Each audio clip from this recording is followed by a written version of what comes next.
मुझे इस बात की खुशी है कि मुफ्ती साहब ने भी मान लिया कि नेचर में कोई इंसाफ नहीं है। बाकी है कि आपने मेरी एक बात का जवाब नहीं दिया, जिससे मुझे शिकायत है कि फेथ क्या है और आप फेथ मांगते क्यों हैं मुझसे? आप तो लॉजिकल हैं, आपके पास तो सारे रैशनल्स हैं, आपके पास सारे सबूत हैं, तो आपको फेथ की डिमांड क्यों करते हैं कि भाई तुम सरेंडर कर दो और सवाल मत करो?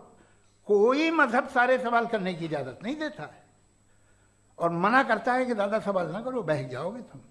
कमाल ये है कि दुनिया के सारे मजहब सब जानते हैं ये दुनिया कैसे बनी थी, कैसे मिटेगी, मरने के बाद क्या होगा, इनको सब इल्म है।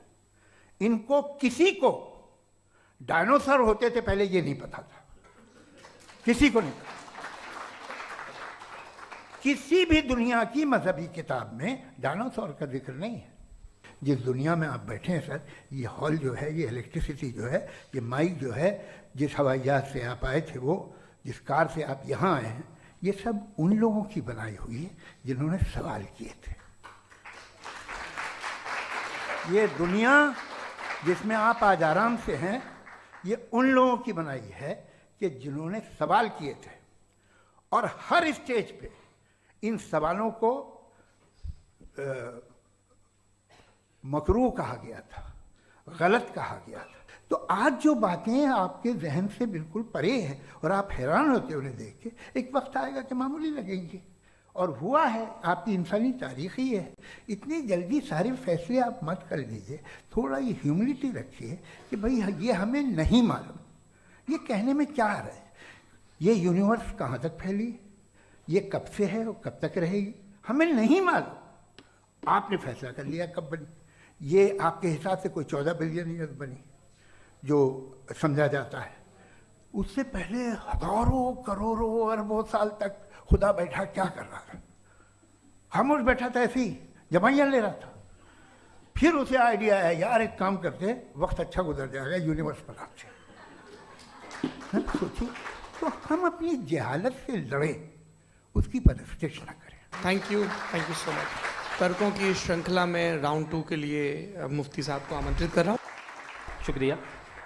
जनाब जावेद अख्तर साहब कई मरतबा दोहरा रहे हैं कि फेथ का मतलब बताइए, फेथ का मतलब बताइए। मैंने बता दिया, फेथ सही भी होता है, गलत भी होता है। और आज हम फेथ पे बात नहीं कर रहे, हम ट्रूथ और डज गॉड एग्जिस्ट पे बात कर रहे हैं। क्या डज गॉड एग्जिस्ट, ये ट्रूथ यानी गॉड है या नहीं है, इसमें से दोनों ट्रूथ क्या है। अब आप उसे फेथ कह लें, बिलीफ कह लें, नॉट माई बिजनेस। उसके बाद आपने कहा कि भाई सवाल करने से मजहब रोकता है। मैं कहता हूं जो रोकता है वो रोकता होगा, मैं नहीं रोकता। बल्कि सवाल करें, सवाल करना चाहिए। सवाल कर करके तो हम आगे बढ़ते हैं, तरक्की करते हैं, और इसीलिए मैं आज यहां पे आया हूं। लेकिन सवाल सिर्फ खुदा से नहीं होगा, आपसे भी होगा। सवाल एथिज्म से भी होगा, सवाल सिर्फ मजहब से नहीं होगा, सबसे होगा। और आज मैं सवाल करूंगा और उम्मीद है कि आप जवाब देंगे। अभी तक आपने वैसे कॉन्टिंजेंसी आर्गुमेंट का कोई जवाब नहीं दिया। चलें, आपने कहा यूनिवर्स के बारे में इटर्नल क्यों नहीं बोल देते। ये चूंकि लॉजिकली पॉसिबल ही नहीं है कि यूनिवर्स इटर्नल हो। यूनिवर्स एक कॉन्टिंजेंट चीज है जो टाइम एंड स्पेस के पाबंद है, टाइम एंड स्पेस से बाउंड है। जो टाइम एंड स्पेस से बाउंड होगा वो कॉन्टिंजेंट होगा, जो कॉन्टिंजेंट होगा वो उसकी बिगिनिंग हुई होगी, जिसकी बिगिनिंग हुई होगी वो इटर्नल नहीं हो सकता। ये तो कॉमन सी बात है। आपने कहा कि किसी मजहबी किताब में डायनासोर का जिक्र नहीं है। अफसोस कि आज तक किसी मैथमेटिक्स की किताब में मुझे डायनासोर का जिक्र नहीं मिला।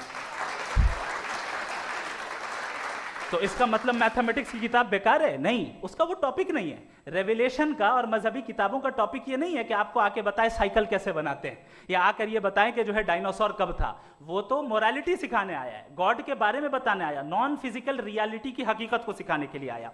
रिलीजियन साइंस को रोकता है? नहीं रोकता। अगर रोकता है तो गलत करता है। रिलीजियन साइंटिज्म को रोकता है, जिसमें हमारे जावेद साहब मुब्तला है। साइंस और साइंटिज्म में फर्क है।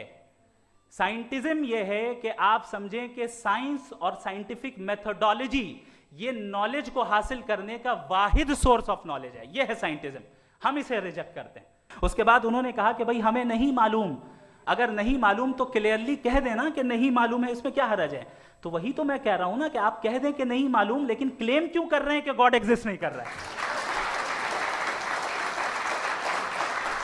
आखिरी चीज, इन्होंने कहा कि खुदा दुनिया बनाने से पहले 150 साल पहले या करोड़ों साल पहले क्या कर रहा था। अरे हजरत,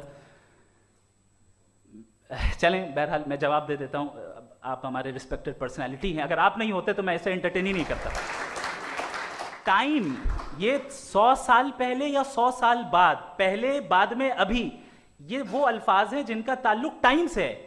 टाइम शुरू ही हुआ है यूनिवर्स की बिगिनिंग के बाद, तो उसके पहले खुदा क्या कर रहा था, सवाल इलॉजिकल है, ये फेलेसी है। यानी आप ये कह रहे हैं कि यूनिवर्स के बनने से पहले खुदा क्या कर रहा था, टाइम के बनने से पहले, पहले का ताल्लुक टाइम से, टाइम उस वक्त था ही नहीं, तो ये सवाल ही इनवैलिड है खुदा के ताल्लुक से। इसकी एक मिसाल आप ले लें। एक कार है, एक साहब ने देखा कि भाई कार जो है उसके व्हील्स कितने अच्छे लगे हुए हैं सही जगह पे, स्टीयरिंग जो है कितने अच्छे जगह पे लगी हुई, और सीट्स कितने वेल डिजाइंड है, कितनी प्रिसाइजली ये कार काम कर रही है, तो जरूर कोई ना कोई इसे क्रिएट किया है, किसी ने क्रिएट किया है। अब जावेद साहब आए और कह रहे जनाब बोनेट खोलिए, इसमें इंजन है, इंजन इस कार को चला रहा है, hence prove no one has created the car. This is illogical. Science हमेशा फिजिकल वर्ल्ड की चीजों को ही फिल करती जाएगी और फिजिकल चीजों से ही करती जाएगी, क्योंकि एम्पेरिकल एविडेंस का ताल्लुक फिजिकल वर्ल्ड से है। आप साइंस के जरिए मेटाफिजिकल रियलिटी को कभी साबित नहीं कर सकते, ये रॉन्ग टूल का इस्तेमाल करना है। ये वही काम है कि आप मेटल डिटेक्टर से प्लास्टिक डिटेक्टर करने चलें, जो कि जाहिर है सही नहीं है। Thank you.